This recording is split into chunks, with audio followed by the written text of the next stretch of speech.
Tallinn Old City Center. I came here yesterday night from Paris. You can come from airport to the Tallinn Old City Center by tram. It will cost around €1. It will take around 15 minutes to reach here.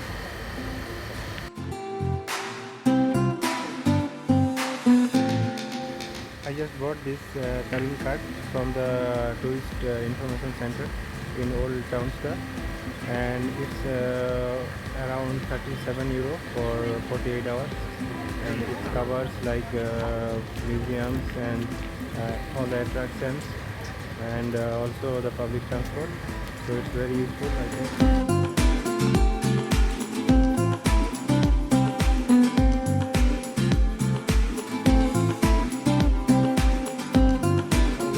Take the free walking tour near to the tourist information center.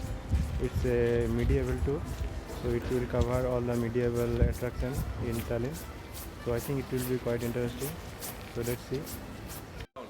We started right in front of the tourist information point, and if you come straight up from here, you go up and continue all this way, then you will get to the upper parts of the town where the nobility lives. And they don't really like us. Because, well, soon enough, us as the merchants, we started to have bigger houses, bigger cargo, well, not bigger cargo, but more cargo. More ships, more gold, more spices, and everything in general. So the noblemen, they didn't like us, they always wanted, well, us out of this town, and they tried to tax us properly, so that was all they did in these lands. But the merchants, us, well, we still tried to stay here, and we just didn't show our face up there. But if there's any lovely guests who wish to become, well, a princess, the lovely ladies, or if you have some business to conduct, then this way to go, it's the way to the upper town, and this is the perfect chance for you as well. We will stay here in the lower parts of the town as promised, because this is where the history itself is. In the upper town, well, there's a few houses that are rather old, but most of it burnt down during the 1800s with a, well, when it was a grand fire here in the town. But the lower part, well, this is how it used to be for centuries already of the land. So now keep it in mind, we already had the very first church, like every proper city needed during these years. We needed some clean drinking water as well, and so we started to dig a hole for it. I will dig the hole for now, don't worry. So as soon as we had the hole in the ground, what did we do? We tasted it. It was so disgusting that it was not fine to serve nor to your mother nor to your enemy the water that came from the well. And what we did next, what do you think? Well, as always, you turn to the smartest of the men. And the smartest of the men, they told us that, well, actually one monk in particular, he told us that, Monk Albert, that if you take 1 or 2 cats and you throw them in there, meow, well, then the water quality will magically purify itself. But no need to say, I know a genius man he was, but no need to say that a week later, 20 cats later, we came back, that smell that was coming from the well, it was even more disgusting than at the beginning.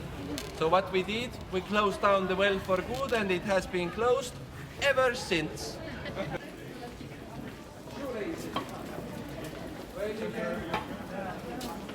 He's on loose, well, I will help him out later on as well, so no worries. So, because Milord in here in the front is a Milord, let us all stop. A beast there.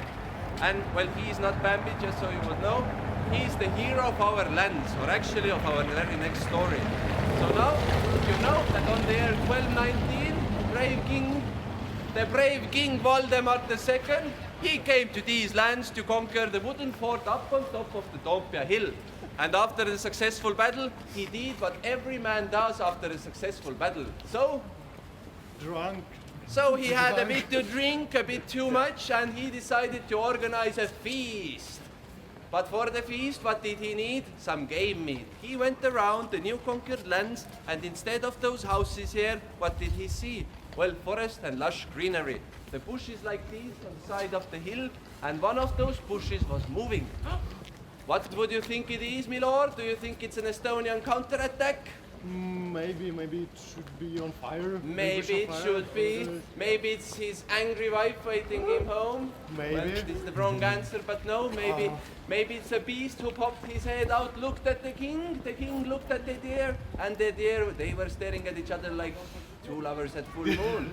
Now the deer, he's long gone, he jumps away, but well, the king is a hunter by heart, so he jumps on a horse, and he goes after the deer, and the chase is on, as you can see. Well, they ran around and around and around, and soon enough they came to the edge of the very same cliff over here. And as you saw before, well, the deer had a choice to make, either to dive through the nobleman's hand, or to take a leap of faith and jump and maybe survive. So nowadays, well, we have the very same statue over there, so we kind of know what happened. He jumped, he did not survive. But luckily King Valdemar II himself saw it as a gesture that when even the wildlife here resisted him so much, then he needs to hold these lands with an event like that. So now it's the time when you pass me the flag for a second. Not zooming on, but the tower. Then I want to show you the building that is right in front of you. The building that is behind me, and this house is a best example of a simple merchant's house. Not the simple one, a rather rich one he was, but still a typical merchant's house. The whole town would have been filled with buildings like this one. So you can imagine how different it might have looked. A bit more life, a bit more character, but this is how it is nowadays. This house is an example of how the merchants, well, conducted their business at their own homes. And thanks to that one, well, if you conduct the business at the front of your house, in the front room of your house, what happens? Well, the front of your house becomes your business card. Those men soon understood that if you do business at your own home, then, well, whoever looks at your house, he will think your business is doing either so well or not so well. So you wanted it to look nice and grand and mighty, and soon enough those houses started to grow. Those houses, well, started to grow how wide they... Now let us give a moment to the almighty beast of Reval. Let us wave to them. We have to smile like we are having more fun than we will.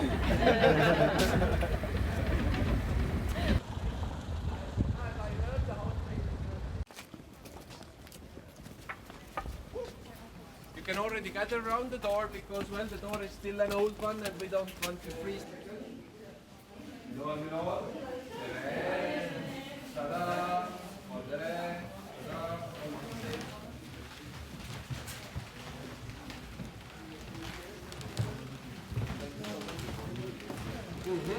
The road itself is a bit higher in the center and a bit lower on the sides. This is because, well, on these kinds of small alleyways, people would conduct a nasty kind of business as well. But first things first, here's a good example of how merchants still attract with whatever it looks like, however it, well, feels like, sounds like, and smells like. Sometimes they even have the word free in there, so, well, I got you all with that one, I think, so. Still works, even up to this day. But as I was telling you, on these kind of small alleyways, people would conduct a nasty kind of business. Up to this very same day, it's the easiest way how to become famous nowadays.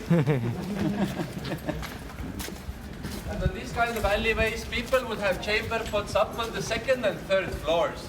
So imagine you walking up out here with a lovely lady on your left hand, of course, because whenever you would be walking, someone's shouting out 3 times, something is coming, get out of the way. Then you had to get out of the way. If the milord didn't shout, he either didn't like you or he just wanted to get a fine.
Russian Orthodox Church.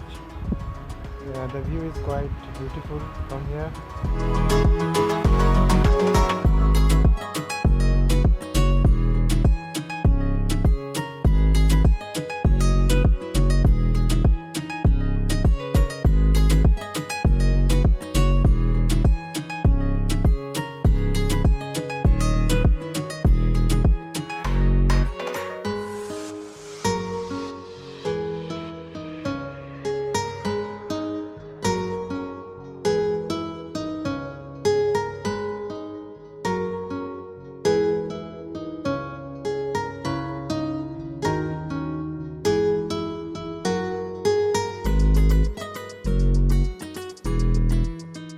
I came to visit Tallinn Zoo.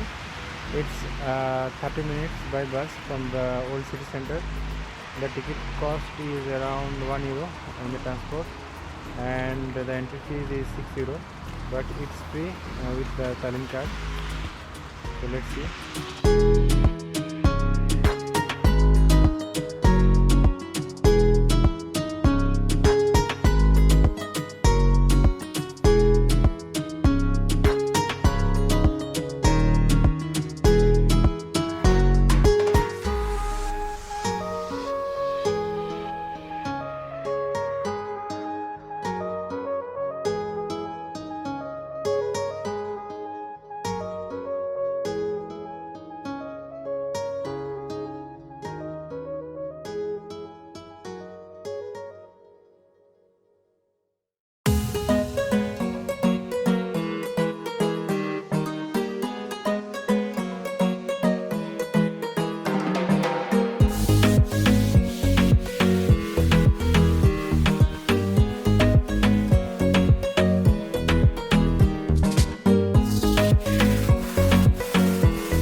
Came to Tallinn Open Air Museum.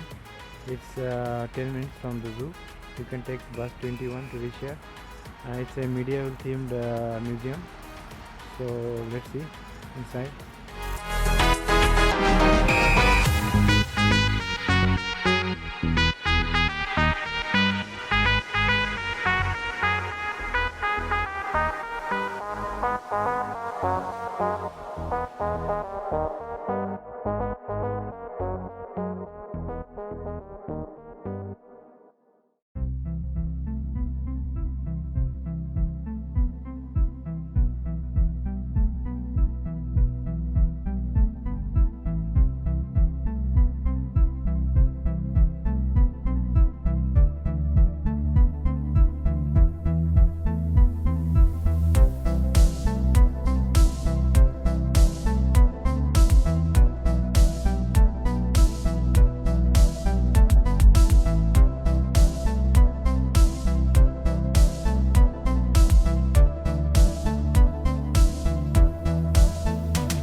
to visit Tallinn 3V Tower. It's 30 minutes from the city center. You can take bus 34 to reach here, and the entry fees is I think €8. So let's see.